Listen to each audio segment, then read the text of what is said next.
Pois bem, bom dia a todos.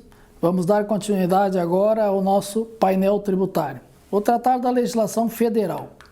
O tema que a gente traz hoje aqui para apresentar aos senhores e fazer um breve relato diz respeito ao projeto de lei 2337/2021, que traz uma proposta de alterações na legislação tributária. A gente não gosta muito de falar sobre projetos de lei porque às vezes cria confusão na cabeça dos profissionais, né, para saber o que vale e o que não vale. Então o projeto de lei ele está em tramitação, tem uma série de emendas e talvez muita coisa vai ser aprovada como está e outras não. Mas como a gente tem recebido aí uma avalanche de consulta por parte dos clientes sobre o que está por vir, o que é verdadeiro, o que não é, então nós vamos fazer um comentário assim dos principais pontos sobre o projeto. Tá? É lógico que nós temos que aguardar até o final do ano para ver o que é que de fato vai ser aprovado. Então o objetivo de apresentar esses tópicos aqui hoje é em função do debate que está havendo na sociedade, principalmente no meio empresarial, né, sobre os reflexos dessas possíveis mudanças. Então, a primeira mudança que tem diz respeito à tabela progressiva do imposto de renda das pessoas físicas. Então, hoje o limite de isenção, que é de R$ 1.900, vai passar para R$ 2.500. Então, quem ganha até R$ 2.500 vai estar totalmente isento. E quem ganha acima de R$ 5.300 vai pagar a alíquota de 27,5%.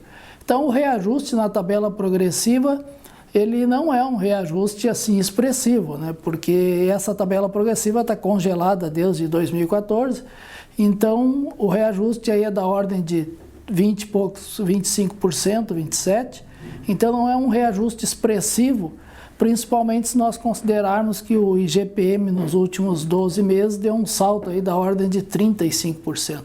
Então o reajuste está muito acanhado em relação ao período em que a tabela está congelada e aos próprios efeitos inflacionários dos últimos 12 meses.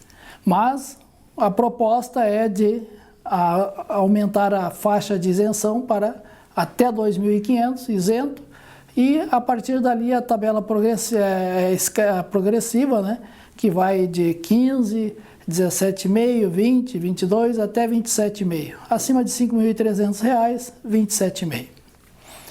Com relação ainda à pessoa física, tem também a questão do desconto simplificado, aquele desconto simplificado na declaração de ajuste anual, onde os contribuintes podem optar por aplicar o desconto simplificado, que dá uma dedução de até 20% da renda tributável, limitado a 16 mil no ano, né? Esse desconto simplificado, ele só vai valer para, se for aprovado assim no projeto, só vai valer para aqueles contribuintes que têm renda tributável até R$ 40 mil ano. Então, os contribuintes que tiverem renda tributável superior a R$ 40 mil por ano, eles não vão poder usufruir do benefício do desconto simplificado. Ou seja, vai valer a regra as deduções legais permitidas devidamente comprovadas. Então, o desconto simplificado é mais uma mudança, porque hoje o desconto simplificado ele beneficia todo e qualquer contribuinte, tanto o contribuinte que ganha R$ 1 milhão por ano, que pode descontar até 16 mil da renda tributável, como o contribuinte que ganha 30 mil por ano, que tem um limite de 20%. Então, a partir de então, a proposta é apenas contribuintes com renda tributável até R$ 40 mil anos é que vão ter direito ao desconto simplificado. Uma outra proposta que tem no projeto de lei diz respeito ao ganho de capital das pessoas físicas na alienação de imóveis.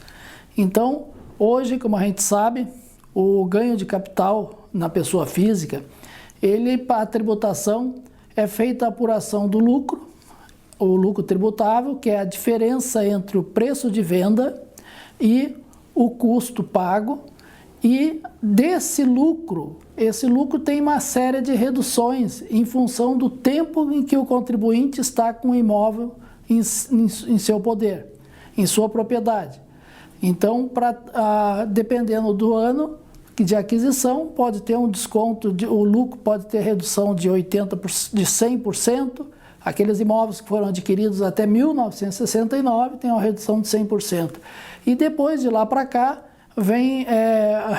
tem descontos progressivos, que pode ter desconto da ordem de 80%, 90%, 10%, 5%. Se os imóveis que foram adquiridos há pouco tempo têm desconto de 5%, e os imóveis que foram adquiridos recentemente não tem desconto nenhum. Pois bem, a apuração do ganho de capital, existe uma proposta no projeto de lei que é de permitir para que os contribuintes atualizem o custo dos imóveis para fins fiscais. Então, o que acontece? A proposta ela prevê que os imóveis que foram adquiridos até 31 de dezembro de 2020, o contribuinte pode promover a atualização do custo e pagar uma alíquota de imposto de renda sobre essa diferença, essa mais-valia que ele vai jogar na sua declaração.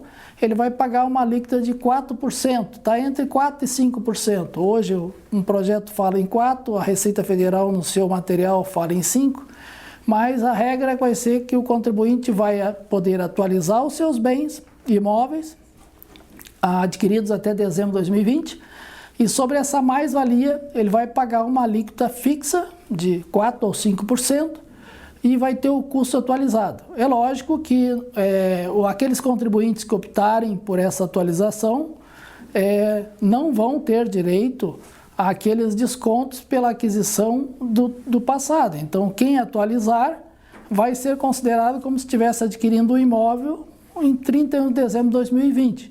Dali para frente é que vai contar os novos descontos. Os descontos passados vão ser todos aí praticamente limpados, não vai ter direito a desconto nenhum.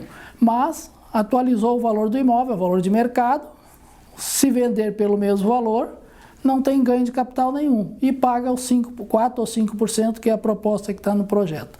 Então essa é mais uma alteração proposta em termos de alteração da legislação tributária.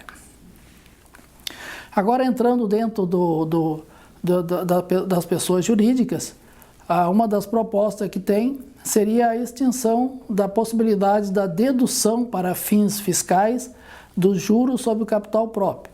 Então, os juros sobre o capital próprio, eles ficariam valendo somente até 31 de dezembro de 2021. Então, uma vez sendo aprovado essa alteração, a partir de 2022 não se teria mais, para fins fiscais, a possibilidade de deduzir os juros sobre o capital próprio como despesa financeira, tributando apenas em 15%. Então, é uma outra proposta na alteração que tira benefícios das pessoas jurídicas. Com relação aos dividendos, né, existe a proposta da tributação, né, das pessoas físicas ou jurídicas residentes no Brasil ou no exterior, de ter a tributação dos dividendos à alíquota de 20%, certo? Então, sempre que a empresa, pessoa jurídica, distribuir ou pagar juros, lucros ou dividendos aos seus acionistas, sócios ou titular da pessoa jurídica, haverá uma tributação de 20%. E aqui, pela forma como está disposto no projeto, essa tributação incidiria sobre todo e qualquer lucro ou dividendo distribuído, independente do período de apuração dele. Vamos aguardar para ver se vai haver alguma alteração com relação a esse aspecto, porque a gente sabe que os lucros apurados até 2020, até dezembro de 2021, estariam isentos de tributação quando distribuído ou pago. Mas pelo projeto de lei, essa tributação vai incidir de uma forma direta sobre toda e qualquer distribuição ou pagamento de lucros ou dividendos. Então, independe do período da geração. É lógico que quando se trata de beneficiário residente no exterior e residente ou domiciliado em países com tributação favorecida ou aqueles que tributam a renda abaixo de 20%, a alíquota do imposto de renda na fonte passa de 20% para 30%. E também observando a questão de capitalização de lucros. Então, os lucros distribuídos, eles são isentos, são tributáveis em 20%. Mas os lucros capitalizados, eles estariam isentos de tributação, desde que, aí é um cuidado que as pessoas jurídicas vão ter que passar a tomar, os contadores das empresas, os tributaristas, é que a legislação prevê que, o projeto de lei prevê que, havendo capitalização de lucros, eles são isentos, desde que a pessoa jurídica não tenha promovido nenhuma redução de capital nos últimos 5 anos e que também não promova a redução de capital nos próximos 5 anos. Então, sendo aprovada essa regra de tributação dos lucros, como está no projeto, sempre que os profissionais da área contábil, os contadores, advogados, forem promover qualquer aumento de capital com lucros, vão ter que tomar esse cuidado, ver o que aconteceu nos últimos 5 anos em termos de redução de capital, se teve ou não redução, e vamos ter que implantar controle para a redução de capital nos próximos 5 anos, sob pena de fazer incidir a tributação do imposto de renda na fonte sobre os lucros capitalizados. É lógico que os lucros capitalizados serão isentos. O projeto de lei prevê que a isenção para os lucros capitalizados, observada a questão das reduções, mas, por outro lado, a pessoa física, o custo é zero. Então, aquelas cotas e ações bonificadas, diferentemente do que acontece hoje, que elas são agrega na declaração como rendimento isento, vai ser custo zero. Então, as cotas recebidas em bonificação, as ações recebidas em bonificação, só vai aumentar a quantidade de cotas e de ações, mas o custo da participação societária na pessoa física vai ficar o mesmo, não vai alterar o custo. Então, vai haver uma diluição do custo médio. E também nós temos uma outra alteração que diz que os lucros e dividendos pagos a sócio, acionista ou titular da pessoa jurídica, que não tiver sido apurado com base na escrituração contábil, ficará sujeito à tributação pela alíquota única de 35%. Ou seja, somente será tributável a alíquota de 20% os lucros e dividendos apurados através de escrituração contábil. Os lucros e dividendos distribuídos ou pagos que não tiverem sido apurados através da escrituração contábil, a tributação é de 35%, então bem mais gravosa. E existe com relação às microempresas, empresas de pequeno porte, existe uma isenção, né? Os dividendos, eles ficam isentos quando pagos até R$20 mil por mês. Os lucros de dividendos pagos pelas microempresas, empresas de pequeno porte, são isentos até o limite de R$20 mil por mês. E o que ultrapassar vai ficar sujeito à tributação dos 20%. Na hipótese da empresa pagar dividendo a pessoas, essas microempresas, empresas de pequeno porte, se pagarem dividendo para as pessoas ligadas, no caso cônjuge ou parente até 3º grau, a proposta é que esse limite de 20 mil, ele vale no conjunto dos beneficiários dos rendimentos distribuídos. Então, uma sociedade familiar, por exemplo, onde tem o quadro societário é formado por pai, esposa e filhos, o limite de R$20 mil, ele vale, um limite só para o conjunto de integrantes da mesmo grupo familiar. Então, ainda dentro da distribuição de lucros, né, o projeto prevê, como forma de coibir aquelas famosas distribuição disfarçada de lucros, porque uma vez que os lucros vão passar a ser tributados, por óbvio que é normal que muitas empresas, com o intuito de evitar o desembolso tributário, busquem alternativa para conseguir dispor dos lucros, né, sem pagar o tributo. Mas o projeto ele já prevê uma cláusula de distribuição, enquadramento como distribuição disfarçada de lucro. Que cláusula é essa? Se a pessoa jurídica emprestar dinheiro para a pessoa ligada e na data do empréstimo possuir lucros apurados a partir de janeiro de 2022, o empréstimo será considerado distribuição disfarçada de lucros. Ou seja, o próprio projeto de lei ele já está prevendo, o legislador ele está dizendo, os lucros gerados a partir de janeiro de 2022, você distribuindo vai ter a tributação, vai ter a tributação de lucros. Mas se você usar o artifício de gerar empréstimos para as pessoas ligadas como forma de evitar o recolhimento do imposto de renda, eles já estão incluindo já um artigo que prevê que esse empréstimo vai ser tipificado como distribuição disfarçada de lucro, o que significa que no caso de uma fiscalização vai haver a incidência do imposto acrescido da multa e dos juros. Então, já fecharam uma porta de um planejamento tributário aí entre grupos, entre empresas do mesmo grupo, né?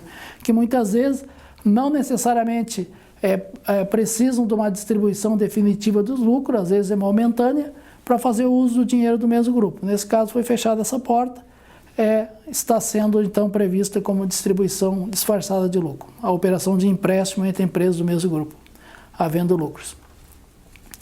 Com relação ainda à participação no exterior, né, aquelas pessoas físicas e jurídicas que têm participações no exterior, eles já vêm já em paraíso fiscal, já prevê, o legislador está prevendo que a pessoa física deverá declarar como renda tributável anualmente os lucros auferidos no exterior através de controladas que estejam sediadas em país que tributam a renda abaixo de 20% ou aqueles denominados de paraíso fiscal. Então, nesse caso, todas aquelas pessoas físicas que têm cotas ou ações de empresas no exterior, em países que são considerados como paraíso fiscal, vão ter que tributar os lucros de forma anual na sua declaração de ajuste anual. Então, não vai mais ficar sujeito à tributação só quando distribuição dos lucros. Então, agora a distribuição seria anual. É lógico que só vale essa regra para aquelas empresas, para aquelas investidas que estão em países que são considerados como paraíso fiscal. A outra alteração que tem, com relação a essa alteração aqui, ela busca beneficiar as pessoas jurídicas, que diz respeito à alíquota do imposto de renda das pessoas jurídicas. Hoje, como todos sabem, a alíquota do imposto de renda é de 15% e tem um adicional de 10%. A partir de 2022, passando essa proposta no projeto, a alíquota do imposto de renda de 15% ela vai cair para 12,5% em 2022 e 10% a partir de janeiro de 2023, mantendo-se o adicional de 10%. Então, é um benefício para as pessoas jurídicas, é um contraponto aí em relação à incidência da tributação dos lucros e também da extinção do juros sobre o capital próprio. Depois nós temos ainda a questão que as pessoas jurídicas do lucro real, a partir de 2022, seria extinto o regime de apuração do lucro real anual. Então, a partir de janeiro de 2022, em sendo aprovado o projeto na forma como está, a sistemática de lucro real anual vai deixar de existir. Em contraponto a essa alteração da extinção da sistemática do lucro real anual, o legislador está prevendo a possibilidade de os contribuintes, as pessoas jurídicas, poderem compensar o prejuízo apurado num trimestre nos 3 trimestres seguintes de forma integral, sem observar a trava dos 30%. O que significa, então, uma pessoa jurídica que tem sazonalidade nos seus resultados, ela pode apurar um prejuízo no primeiro trimestre, vamos supor de 1 milhão, no lucro real anual, esse prejuízo ela compensa integral nos próximos meses até o final do ano. Então, é um fato gerador complexivo e o que vale é o lucro de janeiro a dezembro. onde se compensa os lucros e prejuízos apurados nesse período. Com a extinção do balanço anual, o que vai valer períodos trimestrais. E nesse caso, a pessoa jurídica apurou um prejuízo no primeiro trimestre, ela vai poder usar esse prejuízo para compensá-lo nos próximos 3 trimestres sem a limitação da trava. Passados 3 trimestres, esse prejuízo ele vai para o estoque normal, sujeito à compensação limitada à trava dos 30%. Então, essa alteração é uma alteração muito importante e ela é uma alteração que certamente vai repercutir de forma sensível no caixa de muitas empresas, principalmente aquelas que são muito suscetíveis a períodos de apuração de lucro, a sazonalidade. Aquelas que apuram lucro no primeiro trimestre, no segundo, ou que apuram lucro no terceiro, quarto trimestre, essas vão sentir bastante essa mudança em função da extinção do balanço anual. Depois, nós temos a questão dos prejuízos fiscais. Os períodos fiscais anteriores, né, de resultados anteriores, eles continuam com a trava dos 30%. Então, não tem nada de alteração mais.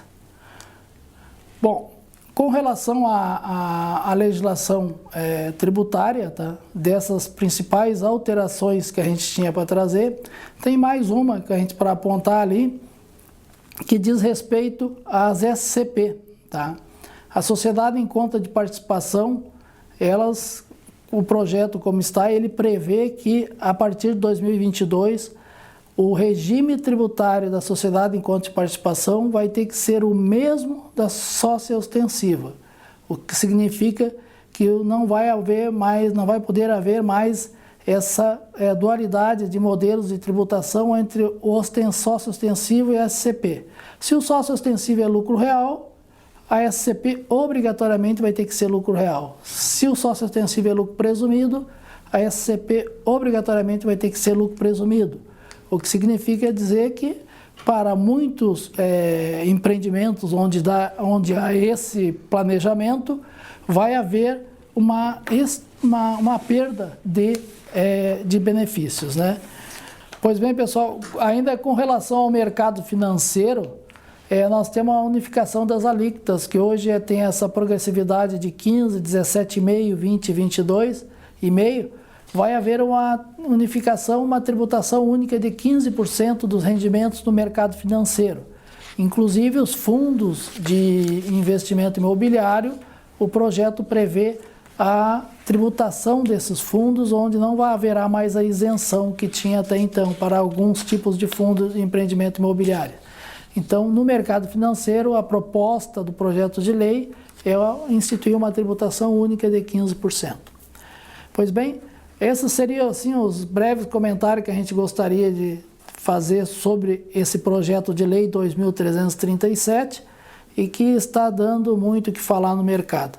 Nós continuamos à disposição dos clientes, todos aí para consulta, que o pessoal tem ligado com frequência sobre o que vai afetar ou não, mas a gente queria transmitir em geral para todos esse recado que é para ficar mais esclarecedor. Como eu disse no início, isso é um projeto de lei, não são alterações já efetivadas. É um projeto de lei que nós vamos ter que aguardar para ver o que vai ser efetivamente aprovado de tudo isso, o que vai ser alterado, incrementado, novas alterações. Mas nós estamos aí acompanhando toda essa evolução e, à medida em que entendermos necessário, vamos fazer um novo relato sobre esse projeto de lei. Um bom dia a todos, uma boa semana e obrigado mais uma vez pela participação. Até a próxima.